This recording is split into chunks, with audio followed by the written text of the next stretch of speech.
Hello，欢迎收听《生命的光》。我们一样从基督教的角度来看看这个世界。今天呢，想跟你深入聊一个越来越热门的话题，就是机器人，特别是那种好像什么都会的通用机器人。这个跟我们的信仰到底有什么关系？我们手边有一些资料，有最新的技术发展，也有一些神学上的思考。我们今天的任务就是一起来理清一下，面对这种钢铁之躯，我们基督徒心中的灵性之光可以怎么样指引方向？好，那先来看看现在机器人到底有多厉害像资料里提到，挪威有家公司做了一个叫 Leo Gamma 的机器人，已经可以在厨房帮你准备早餐，煎个蛋、倒个牛奶好像都行。然后特斯拉那个 Optimus 机器人也能在工厂里组装汽车零件这些所谓的通用机器人 GPRs 真的越来越贴近我们的生活了对啊，这些发展速度确实很快，也蛮惊人的。不过我觉得从我们基督教信仰的角度来看，人和机器那个本质上是完全不一样的。你看圣经一开始，创世纪就讲得很清楚，神是用地上的尘土造人，然后关键是他吹了一口生气，人就成了有灵的活人。那机器人呢？不管它做的多像人、多聪明，说到底，它就是没有灵的东西嘛。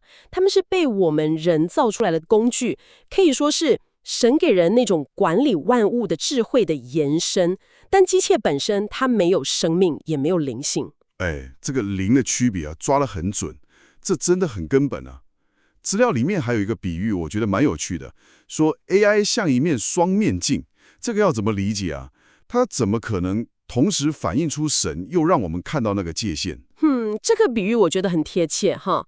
你看一方面 AI 的某些能力确实好像可以让我们稍微瞥见一点点神的全能，这算是一种普遍恩典。比方说，有些 AI 不是有多种感官能力吗？像那个伯克莱大学开发的 Fuse 技术，整合视觉、触觉、听觉，就算看不清楚，它还是能做事。这是不是有点点像神那种遍察全地、无所不知的感觉？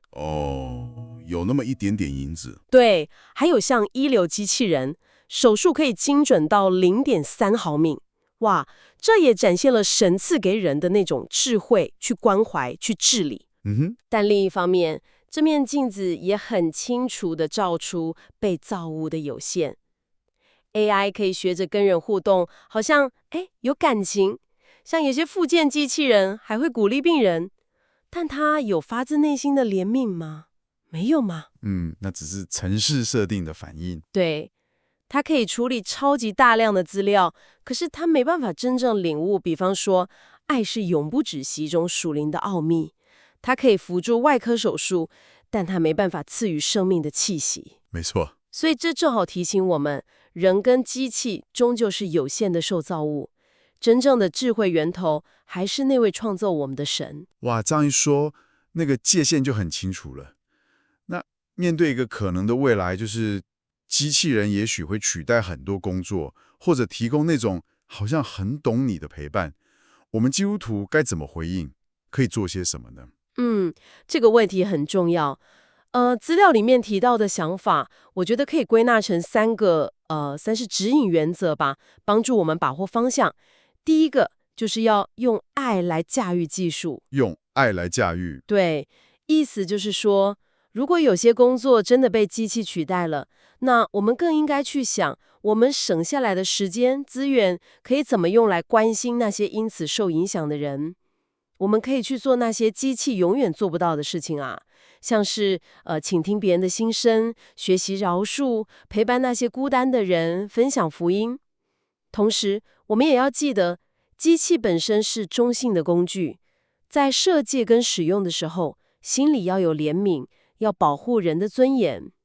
有点像圣经提醒你，不要亏待那为你努力工作的牛一样，要有那份心。哇，这提醒很重要。科技始终是工具，重点是我们怎么用，为了什么而用。那第二个重点呢？第二个原则是用真理来稳定方向，或者说做我们的锚。就是说，我们要很小心，不要掉入一种科技万能的陷阱，好像觉得机器人提供的虚拟陪伴就能满足人心最深的那个渴求。现在好像有点这种趋势。对啊，但圣经诗篇说得很清楚，那个心灵深处的空缺，只有神能够填满。网络上的连结或者跟 AI 聊天，永远没法取代真实教会里弟兄姊妹那种有血有肉的团体生活。还有一些神设立的基本秩序，像是婚姻、孝敬父母，这些关系的核心是真心实在的付出跟委身，不是机器按个钮就能替代的。我们要守住这些真理。守住真实的关系，这点在现在这个虚拟世界越来越发达的时代，真的特别重要。好的，第三点呢？第三点是用盼望来看待未来。盼望。对，发展科技，我们最终的目的不是要盖一座好像要证明人类自己多厉害，不需要神的巴别塔，反而我们可以把它看作是，朝向未来。圣经启示录说的神的帐幕在人间，那种充满和好医治的景象的一个小小的预演或工具。就像圣经以赛亚书里说的，瞎眼的能看见，聋子的能听见。科技也许可以在某些层面帮助实现类似的医治。就算我们看到科技有可能被误用、滥用，也要相信神仍然掌权。就像罗马书说的，万事都互相效力，叫爱神的人得益处。要有这个盼望。了解。所以说到底，这一切都回到我们基督徒作为管家的职责，对吗？在运用这些越来越厉害的钢铁工具的时候，心里面要有神，也要看重神所创造的人。正是如此，我们被呼召成为在钢铁跟灵魂之间的有智慧的技术管家。在使用这些工具的时候，要常常记得尊敬创造主，也要保护按着神形象所造的每一个人的尊严，并且在现在这个资讯爆炸的时代，更要努力把永恒的真理传递出去。要记得，机器人能改变的可能只是我们做事的方法，是属于尘土层面的工作，但只有基督的福音才能真正更新人的灵魂。所以呀，时时刻刻提醒自己，敬畏耶和华是智慧的开端。这句话在面对科技挑战时，真的特别重要。好的，今天这样聊下来，我想重点很清楚了。从基督徒的角度来看，机器人是工具，它一方面能反映出神的恩典和人被赋予的智慧，但同时也清楚地画出了受造物的界限。我们的回应应该是被爱来引导，用真理来把关定向，并且要带着从神而来的永恒盼望，做一个负责任的科技使用者和管家。没错。这也留给你一个问题，可以回去好好思考一下。就是当机器人越来越多地进入我们的生活，比如说开始帮忙照顾长辈，或是协助照顾病人的时候，我们要怎么样确保科技始终是扮演辅助的角色，而不是去取代了那种根基于神的爱无可替代的人与人之间真实的连结和关怀呢？